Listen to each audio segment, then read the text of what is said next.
Parlons. Design. Parlons. Design.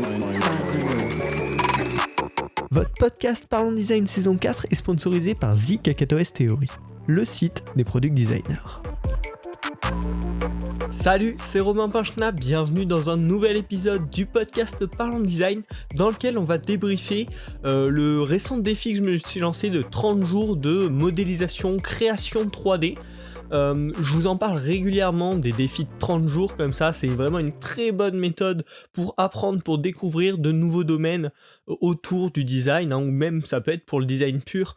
On connaît le défi Daily Win notamment, mais bon, c'est une méthode que j'aime beaucoup, dont je vous ai parlé, vraiment il y a des épisodes dédiés à cette méthode, comment bien la mettre en place pour bien apprendre un nouveau domaine.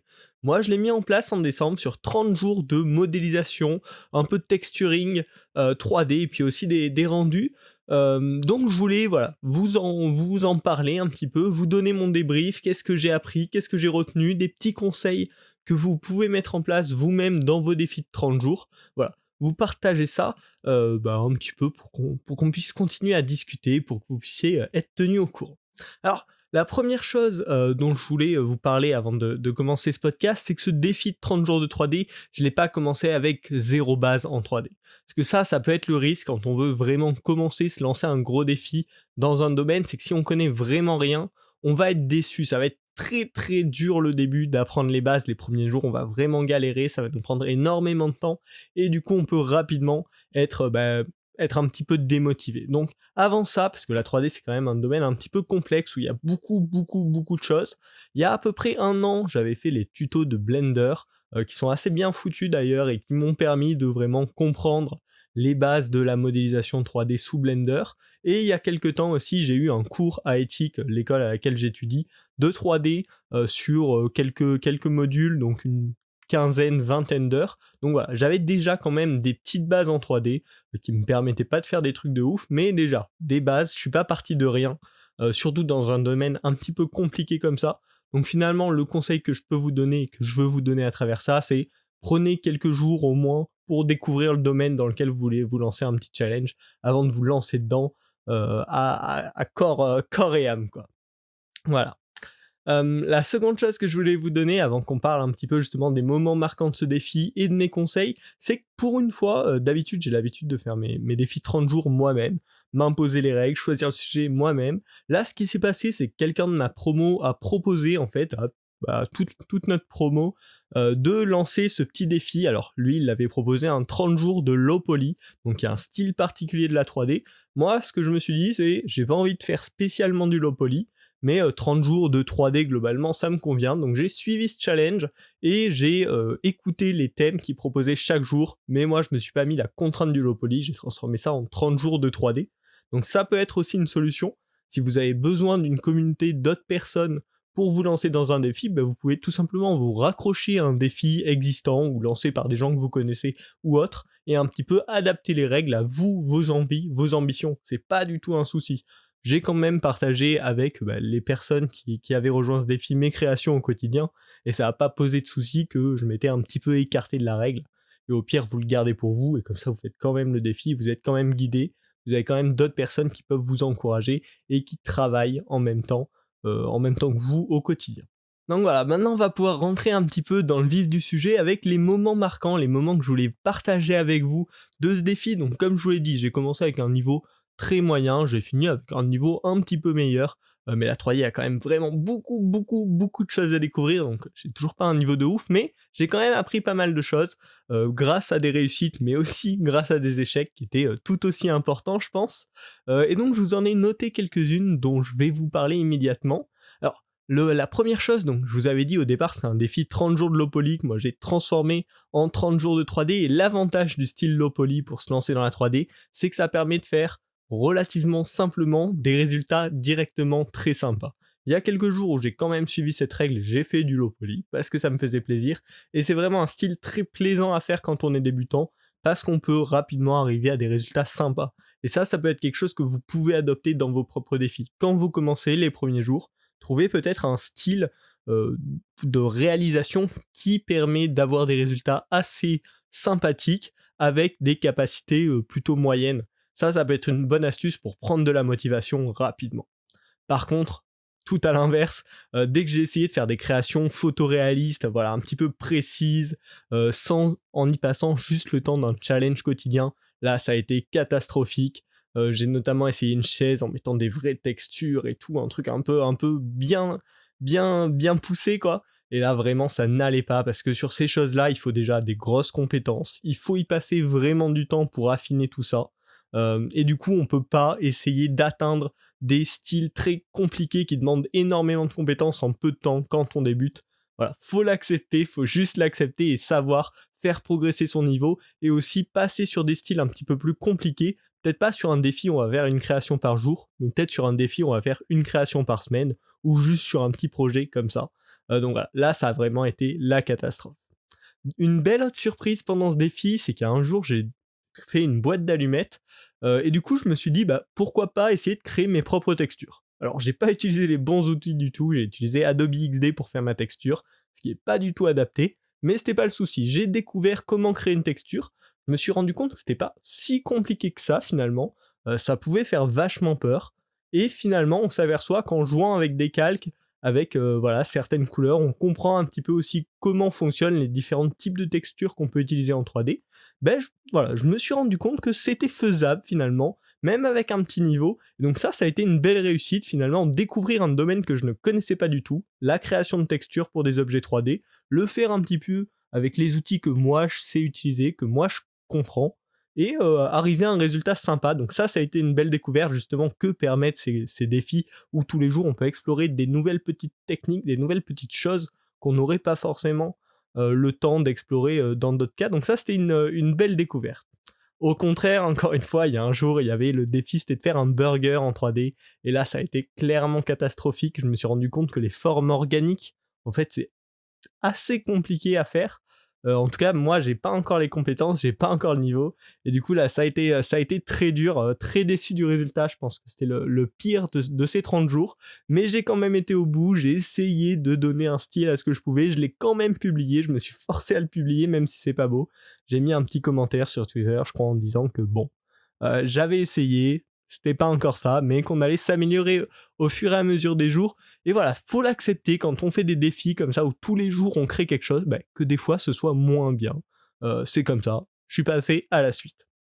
À la suite, encore un nouveau bel apprentissage, et c'est l'avant-dernier avant qu'on parle, qu'on passe plutôt à la partie conseil. C'est que j'ai essayé de faire un petit puzzle métallique en jouant beaucoup avec les reflets. Et là, ce jour-là, ça m'a permis de découvrir les environment maps que je ne connaissais pas du tout, je ne savais pas les utiliser. Là, voilà, j'ai pris une petite heure pour découvrir ça, pour faire un objet super simple d'apparence, c'est juste des cubes qui s'emboîtent.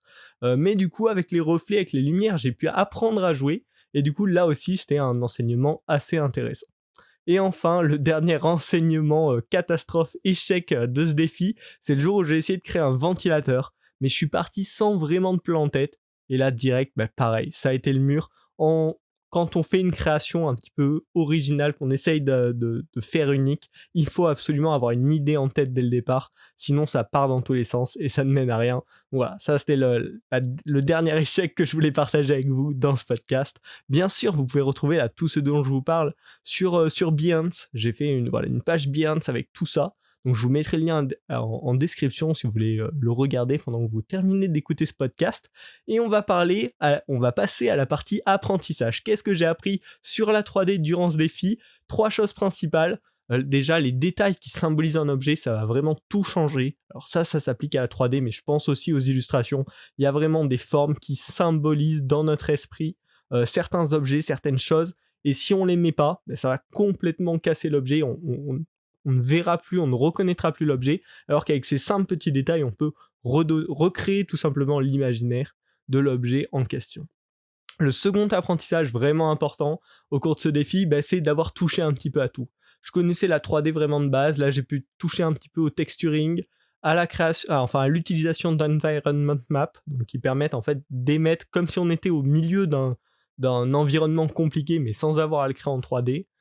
Pareil, comprendre un petit peu comment on gère l'éclairage d'une scène pour faire des beaux rendus, avec notamment les éclairages en 3 points qui sont utilisés en photo, mais qu'on peut en fait aussi utiliser en création 3D, donc ça c'était vachement intéressant. Comprendre un petit peu aussi comment on peut optimiser nos modèles pour les exporter pour le web. Et donc pareil, dans la même lancée, comment créer ces modèles et les exporter directement pour pouvoir les utiliser par exemple sur un site web. Maintenant, grâce à ce défi où j'ai pu toucher à plein de choses, je comprends mieux. Avant, je gérais un petit peu la partie intégration sur un site web, mais pas du tout la partie création. Et maintenant, je comprends un petit peu mieux de comment on peut partir d'un projet vide sur Blender à faire une création un petit peu sympa, un petit peu cool, même animée peut-être, jusqu'à l'exporter et l'importer dans un site web. Donc voilà, c'était plein de petits apprentissages sympas sur la 3D, donc je vous invite bien sûr à vous lancer dans un défi de la sorte si ça vous intéresse. Et enfin, le dernier apprentissage qui est très global, très général, c'est les raccourcis clavier. Sur la 3D, ça va vraiment tout changer, mais pareil, dans nos logiciels quotidiens de designer, d'interface, pour Figma, pour Adobe XD, même pour Photoshop, apprendre les raccourcis clavier, ça fait gagner un temps phénoménal. Donc, faut pas repousser toujours ça. C'est quelque chose qu'on a tendance à avoir, un petit peu la flemme de prendre le temps de les apprendre, ces raccourcis. Mais si on les apprend, on va vraiment gagner un maximum de temps. Donc je vous le conseille, et si ça vous intéresse d'ailleurs, on pourra peut-être faire un épisode de Parlons Design sur les raccourcis les plus importants à connaître, justement sur Figma XD, ça pourrait être assez sympa. Voilà. Pour terminer ce podcast, je vais vous donner mes conseils bonus, on va dire, pour faire vos défis 30 jours à vous. Il y a un épisode du podcast consacré à ça, mais là j'ai quelques nouveaux conseils, tout simplement par rapport à mon expérience, par rapport à ce défi, de nouvelles choses que j'ai pu apprendre. Alors quels sont ces nouveaux conseils, ces nouveaux enseignements ? Déjà le premier, c'est de bien choisir un objectif et des règles précises pour commencer un défi 30 jours. C'est la base, là j'ai pu me calquer sur des amis qui ont lancé leur défi, donc j'ai suivi leurs règles, mais si vous faites un défi à vous, choisissez proprement votre objectif, combien de jours, combien de créations par semaine, est-ce que c'est 2 créations par semaine ou est-ce que c'est 1 création par jour, est-ce que le week-end est compris ou non. Faut choisir ses objectifs et ses règles dès le début et s'y tenir. Se forcer à ne jamais rater un seul jour, même si c'est un jour où on n'a pas beaucoup de temps, on fait un petit truc rapidement qui est beaucoup plus simple que d'habitude, c'est pas grave, au moins on aura fait notre création, on aura continué, on aura gardé le rythme en fait, et c'est ça qui est vraiment important pour pouvoir tenir dans un défi 30 jours comme ça et vraiment apprendre. Il y a des jours où on va le faire speed, on va pas apprendre grand chose, et puis il y a des jours où soit on va avoir un peu plus de temps, soit un peu plus de motivation, et on va découvrir une nouvelle petite chose qui va nous permettre ensuite de faire des choses encore plus intéressantes, et comme ça en fait de construire un petit peu tous les jours ses compétences et ces nouvelles créations, parce qu'au final ça fait quand même un bon petit paquet de créations à la fin d'un défi, donc vraiment il faut se forcer à ne jamais rater un jour. Pareil, dans la même veine, faut vraiment se forcer à partager tous les jours vos créations. L'avantage de ça, c'est que ça va faire une petite pression sociale, soit parce que vos amis, ils vous suivent sur Twitter et du coup, tous les jours, ils likent votre petite publication. S'ils voient qu'elle n'y est pas, ça va barder pour vous et du coup, ça va vous motiver à le faire. Même pour avoir des feedbacks, des fois, il y a des créations que nous, on n'aime pas trop et on va se rendre compte que finalement, ça a bien marché. Il y a quelques personnes qui ont liké, quelques personnes qui ont répondu, qui ont trouvé ça cool. Donc ça permet aussi d'avoir des avis extérieurs indirects, sans que les gens forcément vous fassent des feedbacks complets, mais en voyant celles qui marchent un petit peu mieux que les autres. Donc voilà, ça fait aussi un petit peu de rewards comme ça certains jours. Donc c'est toujours agréable, donc forcez-vous à partager. Et puis comme ça, votre travail il sera diffusé, et potentiellement, ça peut montrer aux gens autour de vous que vous vous intéressez à plusieurs domaines, ce qui est toujours cool. Et enfin, le dernier petit conseil, donc que j'aurais pas pu vous donner d'habitude parce que j'ai pas l'habitude de faire des défis avec d'autres personnes, mais là j'étais du coup au cœur d'un groupe qui faisait ce défi, donc c'est vachement intéressant aussi, ça rajoute une plus-value, ça simplifie aussi un petit peu votre vie parce que vous n'avez pas à choisir vous-même les sujets, quelqu'un les choisit pour vous et ensuite vous exécutez, on va dire. Vous avez aussi la chance de pouvoir voir les créations des autres, donc ça se motive un petit peu, ça se challenge et c'est toujours agréable. Ça permet aussi de trouver quelques idées, de trouver des choses qu'on aimerait explorer. Par exemple, je voyais des fois au début certaines personnes qui incluaient des animations dans leur création, ce que je faisais pas trop. Donc ça m'a permis, je me suis dit, tiens, moi aussi je vais m'y mettre un petit peu, créer quelques animations comme ça. Donc ça permet de se motiver, de se stimuler. Donc je vous invite vraiment, si vous en avez besoin, à rejoindre une équipe ou à créer une petite équipe qui se lance dans ce défi. D'ailleurs, c'est pas spécialement prévu, mais je voulais vous parler de ZKTOS Theory, donc qui sponsorise cette saison 4. Je vous en avais même parlé dans la saison 3, mais qui organise pour les designers UI, UX, toutes les 2 semaines, un challenge avec une petite création à faire, un thème qui est imposé, et il y a toute une communauté autour. Donc pareil, je vous mettrai le lien dans la description parce que c'est vachement intéressant pour se former, pour s'entraîner, pour remplir un petit peu son portfolio aussi. Quand on fait un petit défi comme ça sur 2 semaines, on va forcément apprendre pas mal de choses, avoir une petite production à montrer, à mettre sur son dribble, sur son beyond sans fin. Donc c'est vraiment intéressant, je vous le conseille si vous voulez vous former. Voilà. J'espère que ce podcast vous a plu. Si vous avez envie d'apprendre quelque chose, lancez-vous. Allez écouter le podcast qui parle vraiment des défis 30 jours. Le lien sera dans la description aussi pour avoir tous les conseils, mais lancez-vous dans un défi 30 jours. Ça permet vraiment d'apprendre un petit peu, d'explorer une compétence, de savoir aussi si c'est un domaine qui nous plaît vraiment, qu'on a envie ensuite d'approfondir encore un peu plus. Vraiment, c'est une excellente chose. Moi, je vous le recommande à 1000%. Lancez-vous. Si ce podcast vous a motivé, vous a donné des idées, des pistes, n'hésitez pas à le noter sur Apple Podcast ou sur votre plateforme préférée en mettant un petit 5 étoiles et un petit commentaire, ce serait top. Et à le partager autour de vous, à vos amis, à vos collègues.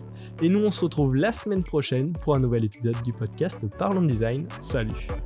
Parlons design.